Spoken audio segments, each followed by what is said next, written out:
J'ai une petite question à vous poser.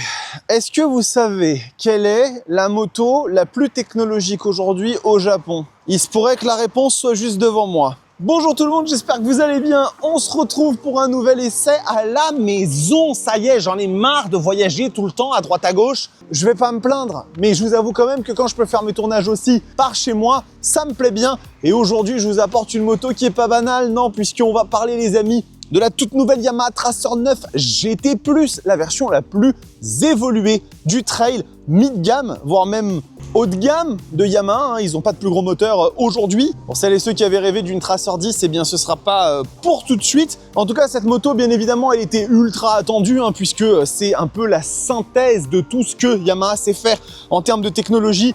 Et c'est aussi une bécane qui est ultra populaire. Tracer 7, Tracer 9, c'est le même combat. C'est simple, vous en trouvez pas en occasion chez les concessionnaires. Murit, il me disait que, en fait, quand ils en reçoivent une, ils la mettent en vitrine, là où il y a leur espace occasion. En fait, ils n'ont pas le temps de faire l'annonce. Il y a des personnes qui passent, qui voient la moto dans l'espace occasion, ils l'achètent directement. Autant vous dire que ça reste un truc hyper populaire et que du coup, Yamaha avait pas trop intérêt à se foirer pour l'évolution 2025. Mais vous allez voir que normalement, ça devrait plutôt bien le faire. Donc, bien évidemment, avant de commencer, on va remercier les amis de chez Espace Murit qui nous prêtent gentiment le petit joujou. KTM, Yamaha, Kawasaki, Éducatif font partie de leur éventail. Ils sont extrêmement sympathiques, professionnels et bienveillants. Et en règle générale, le café est offert. Donc c'est vraiment très cool. N'hésitez pas à aller les voir. Donc, petite Tracer 9 GT+, qui a un petit peu évolué au niveau de la face avant notamment, je vous la montrerai après, vous allez voir. Mais ce qu'on retient déjà sur cette moto, je trouve, c'est qu'on est toujours sur quelque chose d'extrêmement sérieux, d'extrêmement bien fini. Je vais vous emmener, ça va être plus simple. Je vous emmène avec moi, vous allez voir. On est sur cette machine, comme je vous le disais, sur un truc qui est toujours extrêmement bien fini. Qu'il s'agisse ici des petits matériaux, des carénages, les qualités d'assemblage, elles sont très bonnes. On va retrouver sur la version GT+, bien évidemment, tout le barnum, avec la selle retravaillée en mode confort. On a de la béquille centrale. Enfin, celle-là, c'est vraiment la full config. J'aime beaucoup cette couleur. Dites-moi ce que vous en pensez en commentaire, mais j'aime beaucoup cette espèce de bleu avec du gris. Il y a l'icône performance qui existe également, mais celle-là, je la trouve très chouette. Et une des nouveautés, bien évidemment, c'est ce nouveau faciès, cette nouvelle face avant avec les phares dont on va parler juste après dans la partie technologie. Mais c'est une machine qui reste encore aujourd'hui, à mon sens, toujours aussi qualitative quand on la regarde. Donc ça, c'est vraiment très cool. C'est pas une moto que vous achetez en vous disant bon, j'ai mis de l'argent dedans, mais je regrette un peu. Même les petits Komodo, moi j'aime bien les détailler parce que je les trouve plutôt jolis. Les plastiques comme ça font un petit peu mat, ils sont très sympas. Et ici de ce côté, pareil, même chose. Ça reste du très bon. Donc globalement, en termes esthétiques, bon, les goûts et couleurs, moi les trails, je suis pas forcément hyper fan, mais par contre sur le sérieux, la finition, ça j'ai rien à dire, c'est du très bon. Voir un petit peu ce que ça donne au niveau de la position de conduite sur cette machine, parce que ça reste quand même un trail, donc ce serait dommage de ne pas en parler. Donc on est à 845 mm de hauteur de selle, avec deux réglages a priori, puisque sur le site c'était marqué 860, histoire de pouvoir remonter ou redescendre en fonction de vos envies. 845 mm, c'est dans la moyenne de ce genre de machine, ça la rend pas ultra accessible. Je pense que vous devez avoir des kits de rabaissement, mais ça la rend pas non plus hyper haute. On veut dire que j'ai passé quelques jours avec une DRZ 4S entre les pattes, donc là je me sens vraiment très bien. Du haut de mon 1m89, vous voyez que j'ai les pieds parfaitement à plat au sol et puis j'ai un peu de marge de pliure, donc ça va. Une fois qu'on commence à parler position de conduite, je vais mettre plutôt de ce côté-là, et on est sur une moto purement dans la filiation d'un trail routier Yamaha, à savoir du coup qu'on est bien droit, aucun appui sur les poignets. Le QQ, il va très bien et vous allez pouvoir rouler sans aucun problème quelques centaines de bornes avant que ça commence à devenir compliqué. Yamaha ont tout fait pour que ce soit le cas. Et puis bien évidemment, on a la petite bulle réglable électriquement qui fait extrêmement plaisir et qui permet du coup à la machine de nous protéger. Pour ma taille, c'est pas forcément protection max, mais j'avoue que ça commence déjà à être très bien. Le passager, il a de la place, il a des poignées, donc là pour voyager, je pense qu'il y aura pas trop de soucis. Les repose-pieds n'ont pas l'air trop haut. Faites attention si vous avez des passagères ou passagers comme moi, avec Mathilde qui fait 1m78, peut être un petit peu plus complexe, mais dans l'ensemble ça se passe bien. Réservoir de 19 litres, consommation annoncée à 5 litres au 100. Peut-être un petit peu optimiste quand même, monsieur Yamaha. Qu'est-ce que ça raconte? Ouais, non, il me donne un average fuel à 5 litres 1. Bah écoutez, c'est du délire. Parce que si c'est le cas, ça veut dire que la machine, elle est pas loin des 370 km d'autonomie. C'est gigantesque, hein. C'est vraiment gigantesque, donc c'est vraiment pas mal. Et puis après, bah, on a les petits rétroviseurs qui sont très très bien. Je vous en parlerai quand on roulera, mais ça marche très bien. Ils sont grands, ils vibrent pas, ils sont parfaits. La moto chauffe pas trop, elle est Euro 5+, mais pourtant, j'ai pas trouvé que ça chauffait excessivement. Quand je suis rentré de chez Murit, ça allait très très bien. Donc, droit de filiation de ce que la Tracer 9 a toujours proposé jusqu'à aujourd'hui, à savoir une machine ultra polyvalente, confortable, avec laquelle on peut faire plein de trucs.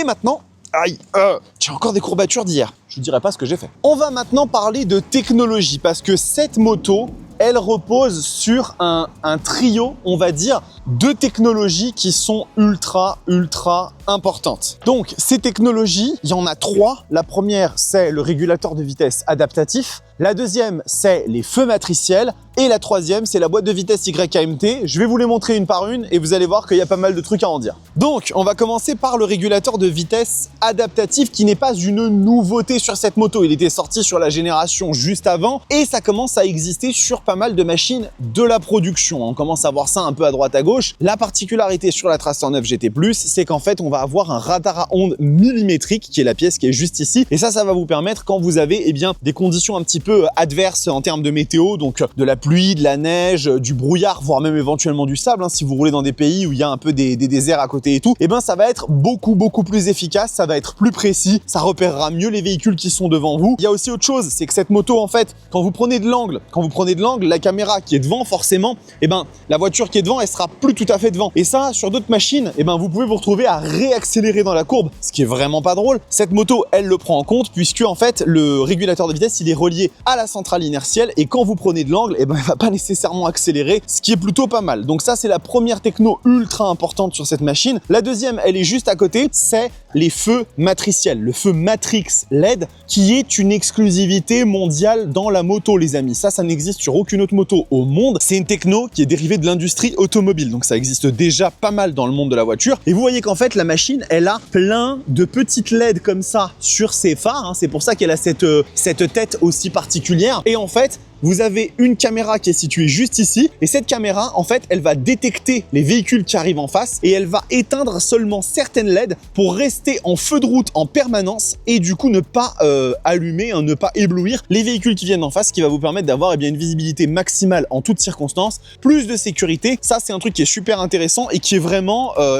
très nouveau dans le monde de la moto. Il n'existe que sur cette machine-là. Donc déjà, bravo à Yamaha d'être allé plus loin, d'avoir poussé l'innovation. J'ai pas forcément de footage à vous montrer parce que j'ai pas roulé trop avec la machine de nuit, j'ai testé une fois ou deux, j'avais pas la GoPro avec moi, mais ça marche foutrement bien le truc, hein. C'est vraiment assez impressionnant et on voit en temps réel des petits faisceaux qui s'éteignent un peu quand il y a des véhicules qui arrivent en face. Bon, ça existe déjà dans le monde de la voiture, si vous avez déjà testé, vous savez que ça marche vraiment très bien. Finalement, la dernière nouveauté, elle se situe juste ici, vous voyez ça, ces petites palettes là, le moins ici de ce côté, et le plus qui est là, c'est un peu difficile à filmer, ça les amis, c'est la boîte de vitesse YAMT. Donc c'est une boîte de vitesse automatisée, ni plus ni moins, hein, qui va fonctionner un peu comme le DCT chez Honda. Donc vous avez deux modes, hein, vous pouvez passer en mode manuel ou automatique, hein, directement sur le commodo de ce côté-là. Vous avez le AT et le MT, donc ça va vous permettre directement de switcher vos modes de conduite. Et après en mode automatique, vous avez un D et D+, le D+ étant un peu plus agressif, vous permettant de monter un peu plus dans les tours. C'est ultra intéressant comme technologie parce qu'en fait, vous allez vraiment pouvoir rouler à la carte sur la machine et vous faire plaisir, soit la laisser totalement contrôler le passage de rapport, soit sinon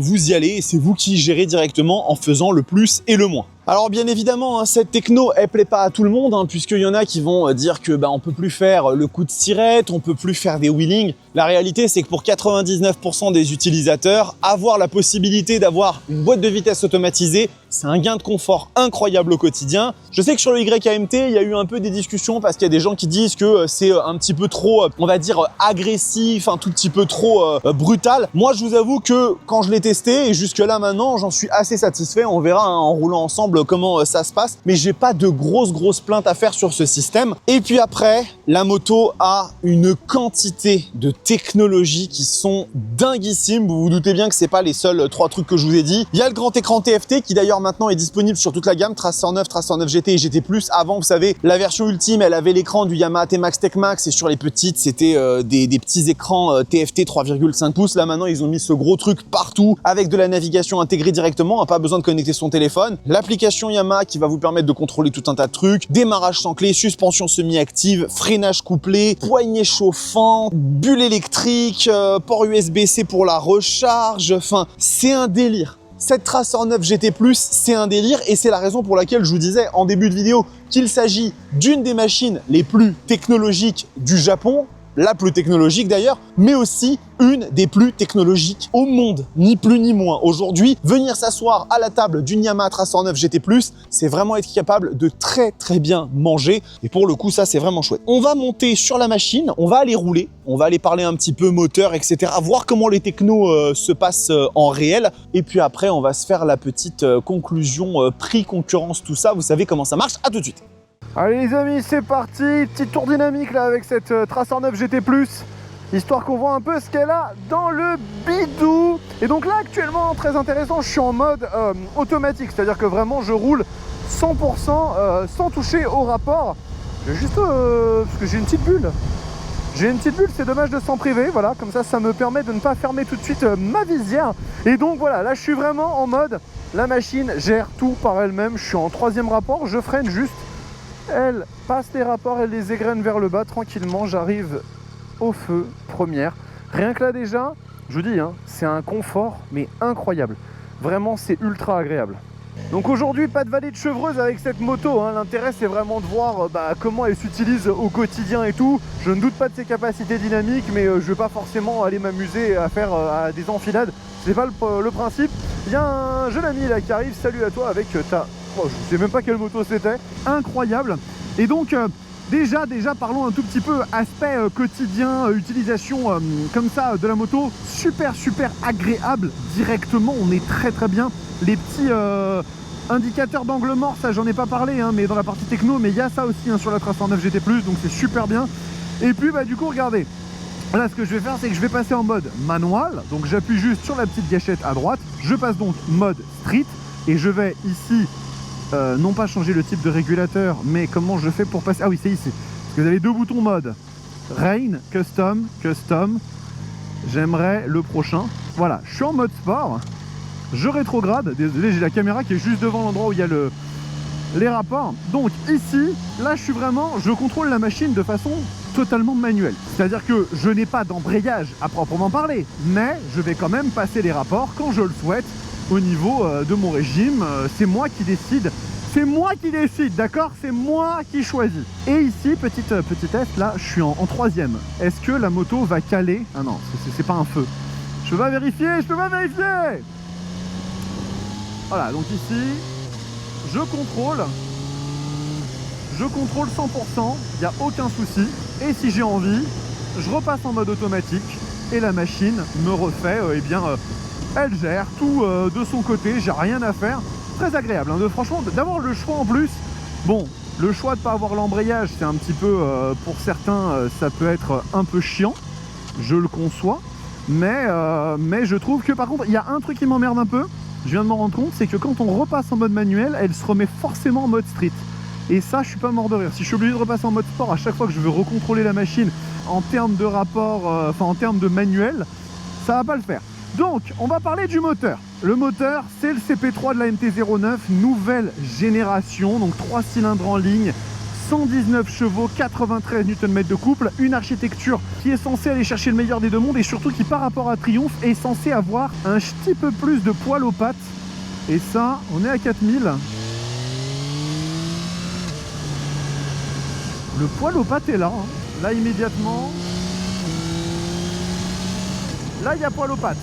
Il y a poil aux pattes. Cela dit, je vais faire un tout petit truc. Je vais me remettre en 3e. J'ai l'impression qu'elle est un poil moins vive que la MT-09, ce qui semblerait logique parce que c'est quand même une machine qui fait 232 kg, donc 30-40 de plus qu'une MT-09, forcément, c'est pas aussi réactif, mais j'ai l'impression qu'ils l'ont un peu lissé. Alors attention, hein, c'est toujours très très bien, hein. C'est toujours très très bien, hein. Mais c'est un poil moins, je trouve, démonstratif. Je me remets, désolé, hein, j'essaye de voir où je suis en termes de rapport. C'est pour ça que le YMT est bien, parce qu'au final, j'aurais pas besoin de m'en préoccuper. Là, ici...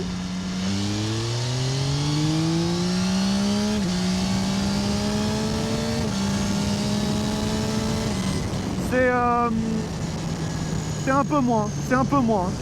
Je trouve que c'est un peu moins violent, un peu moins expéditif que ne l'était la MT-09 quand je l'ai testé à Lanzarote. Rien de grave, rien de catastrophique. Je vérifie juste que je suis toujours en train d'enregistrer. Ouais, c'est bon. C'est rien de grave, c'est rien de vraiment dramatique. Mais je sens quand même que la machine est un peu moins... Bon, par contre, le moteur est extrêmement agréable, hein. Ça, c'est un truc qui est très très clair. Je me mets en mode D+. Là maintenant, à partir de maintenant, on va rouler tel que Yamaha l'a souhaité. Je suis en mode automatique et je profite. Donc, par contre, effectivement, là, dans une utilisation comme ça, en mode je me balade, tout ça, alors là, c'est hyper agréable. C'est vraiment hyper agréable. Très très chouette. Là, en plus, ils ont fait un petit montage Murit là du quadlock juste ici. Alors, par contre, attention les amis, petit disclaimer. Il n'y a pas le vibration dampener, là, l'amortisseur de vibration. Donc ça, pour les iPhones de dernière génération, c'est pas top. Pensez à rajouter ça si c'est possible. Il n'y a pas vraiment trop de vibrations parasites. Là, ces derniers temps, j'avais la DRZ 4S et 4SM entre les mains. Le moteur a tendance à des régimes stabilisés, à être un peu comme ça, vibrant. Là, franchement, c'est très très agréable. Il n'y a aucun problème. La machine se fait oublier. Et par contre, effectivement, alors du coup, là, je suis quoi? Je suis en 3e rapport. Si je mets un coup... J'y vais. Ah, alors attention, intéressant. Parce que là, j'ai l'impression que elle ne descend pas les rapports. Intéressant. Ah ouais. Elle ne descend pas les rapports, là. Là, je suis en 4e. Ah si. Ok, ah oui, en plus, c'était ultra transparent. Ok, intéressant. De la 3e à la seconde, elle le fait pas. Par contre, effectivement, de la 4e à la 3e, elle downshift d'un coup. Et par contre, c'est plus transparent que sur la GS. Hein. Ah ouais, non, c'est ultra transparent. Attention, ça c'est super intéressant. Sur l'ASA, avec la GS et la GSA, quand je l'avais testé, et la RT d'ailleurs, quand vous accélérez et que vous êtes sur un rapport et que la boîte automatique downshift les rapports, on le sent d'une façon assez violente. On sent un clang. Là, ici... on ne le sent absolument pas, c'est transparent, ici c'est supérieur mais de très très loin à la boîte de vitesse BMW, clairement, il n'y a rien à dire. Donc petite partie cycle et tout, alors j'ai pas en tête le châssis de la machine, je sais pas si c'est pas un châssis diamant type diamant acier, mais je vous le mettrai hein, bien évidemment dans l'écran. C'est une moto qui fait 232 kg, mais qui se manie très très bien, comme un trail routier se veut, vous voyez ça se dandine bien, ça se balade vraiment très facilement. On a des suspensions semi-actives, je vous en ai parlé dans la partie statique, donc forcément les petites Kayaba là, elles vont faire le boulot, elles vont très bien absorber les aspérités de la route. Ça on le voit tout de suite dès qu'on est en selle sur cette moto, on sent que tout se passe hyper bien. Il y a des réglages qui sont possibles bien évidemment. Là j'ai laissé d'origine juste combiné avec le mode sport, mais le tableau global de la Tracer 9 se veut bien évidemment plus homogène que celui d'une MT-09. Hein. L'idée c'est d'avoir une machine qui est plus polyvalente, mais franchement ça marche nickel. Dès qu'on s'engage dans les courbes, aucun souci, ça passe tout seul.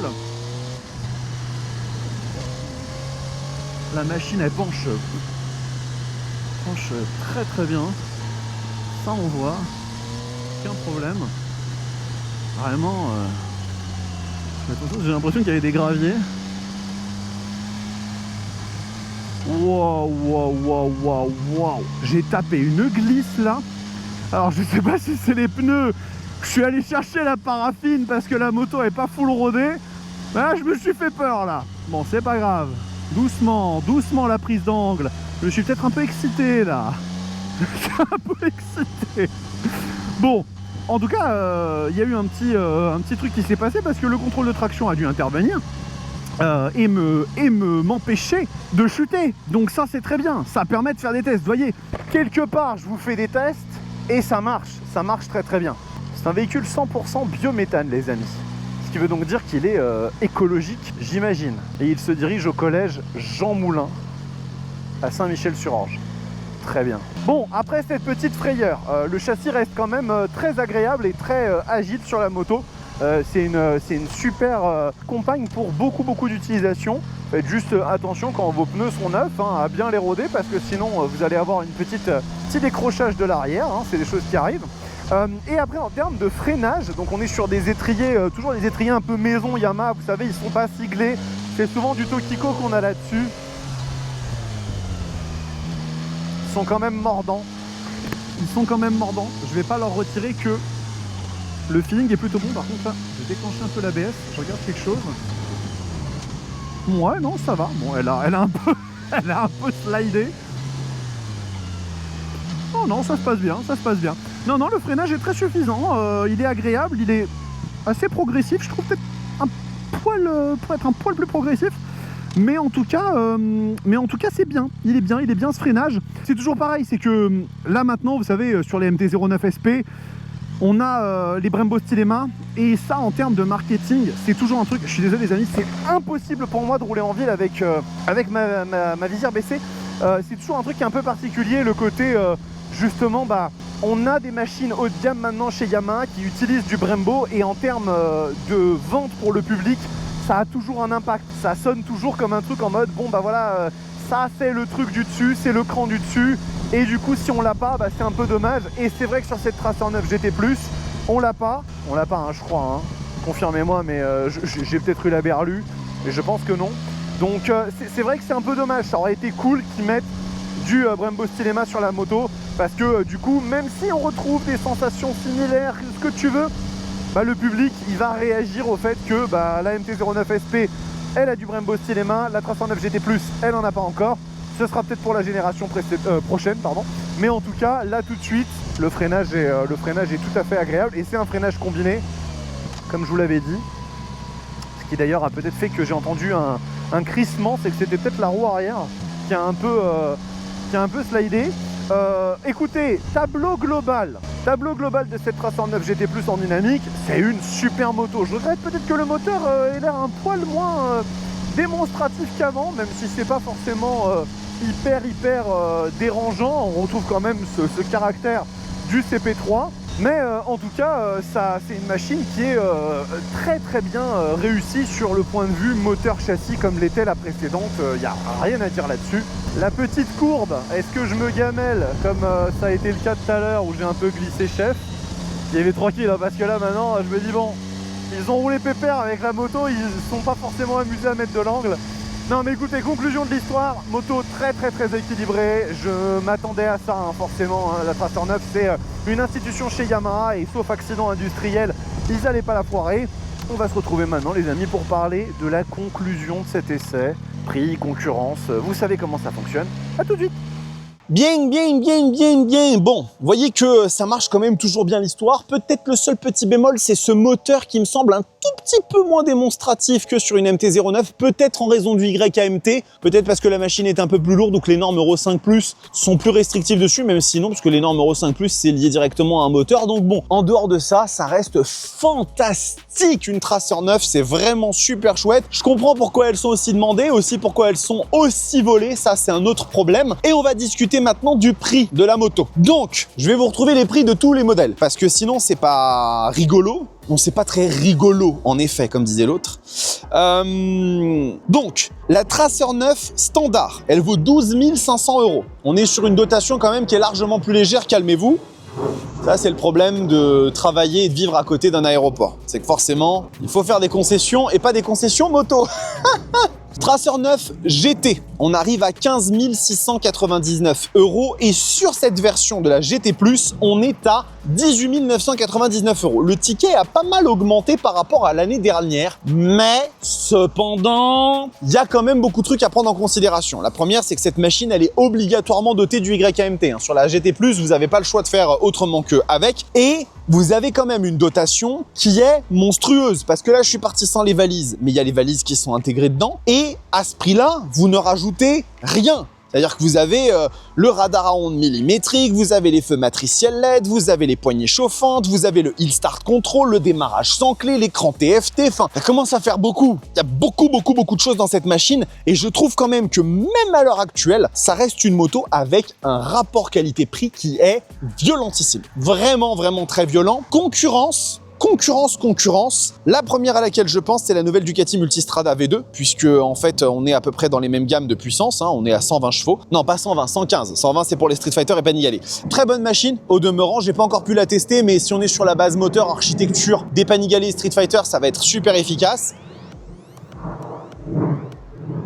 Je me fais vraiment zéro souci à ce niveau-là. En plus, les bécanes ont beaucoup évolué cette année pour avoir des aspects pratiques un peu plus prononcés, notamment jauge à essence, warning, régulateur de vitesse, poignée chauffante. Donc ça, c'est très bien. Avec le petit caractère italien qui va bien, vous allez mettre un petit peu plus cher, surtout sur la version avec les suspensions semi-actives, mais ça reste du très bon, donc vous pouvez y aller un peu les yeux fermés. Ensuite, c'est difficile d'aller trouver des trucs qui soient à peu près dans les mêmes puissances. Je pense qu'après, vous allez vous orienter sur des machines soit beaucoup plus performantes, soit moins performante. Typiquement, je pense à la Tiger 800 Sport qui peut être bien dans ce côté un peu trail routier sportif. Bon, la machine, moi j'ai eu certaines difficultés, notamment avec l'écran que je trouvais un peu inadapté par rapport au placement tarifaire. C'est une moto que j'ai pas eu l'occasion de tester, mais j'ai l'impression qu'elle a vraiment beaucoup plu. À mon avis, il y a moyen que ce soit une très belle machine, avec aussi une dotation électronique qui est vraiment pas mauvaise.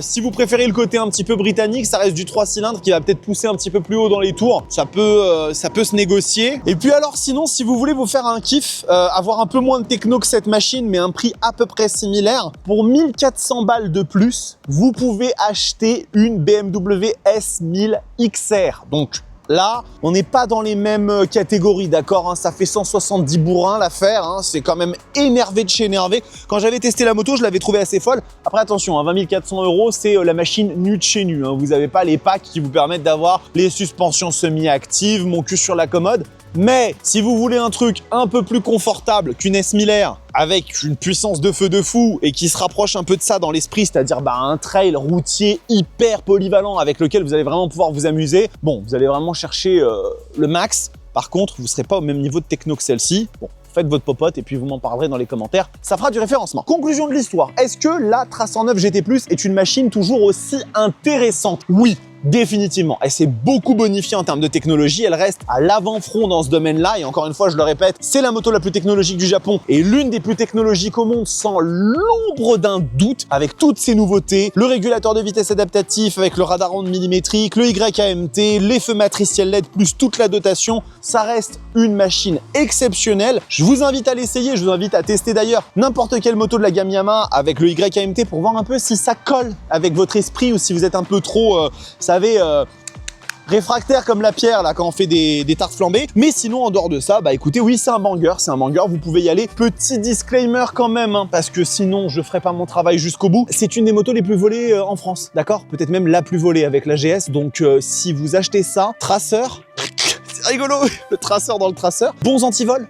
Bonne assurance, c'est le minimum du minimum parce que cette machine, et puis la laissez pas à l'extérieur pendant 2-3 heures dans un endroit qui craint parce que vous êtes certain de la voir disparaître. Ça, c'est un truc, il faut en avoir conscience. Voilà, écoutez, c'est le dernier essai que je fais. Pourquoi je prends cette position? Je comprends pas. C'est le dernier essai que je fais avant de partir en vacances. On va descendre une petite semaine dans le sud avec Mathilde, histoire de souffler un petit peu. Mais j'ai pas mal de trucs qui sont déjà dans les stocks. La RT, la Bimota. On verra si ça arrive avant ou après, mais vous inquiétez pas. Il y a énormément de trucs pendant l'été qui vont se passer. Avec l'avion qui passe au-dessus, c'est formidable. Je ne vais pas m'arrêter cette fois-ci. Prenez soin de vous, kiffez vos bécanes. Ciao!